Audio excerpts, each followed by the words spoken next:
Hello everyone, আমি টিনা। আমার একটি নতুন ব্লগে তোমাদের সবার ওয়েলকাম।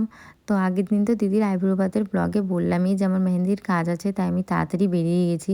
তো বাড়িতে গিয়ে আবার রেডি ফেডি হয়ে বেরিয়ে গেছি মেহেন্দি পরানোর জন্য। মেহেন্দি পরানোর লোকেশানটা ছিল আমার গুপ্তিপাড়ায়। তো এই যে গেছি, পরে দিদি চা আর বিস্কিট দিয়ে দিল। তো এই দিদিটাকে না আমি 2 বছর আগে মেহেন্দি পরিয়েছিলাম, আবার 2 বছর পরে আবার মেহেন্দি পরালাম।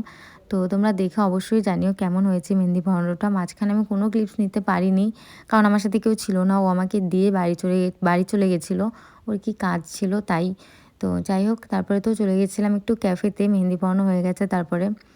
তো ক্যাফেতে গেছিলাম, ভীষণ খিদে পেয়েছিল তাই কিছু একটা খেতে। তো গিয়ে তো চা খাইনি আমি আজকে কফি নিয়েছিলাম।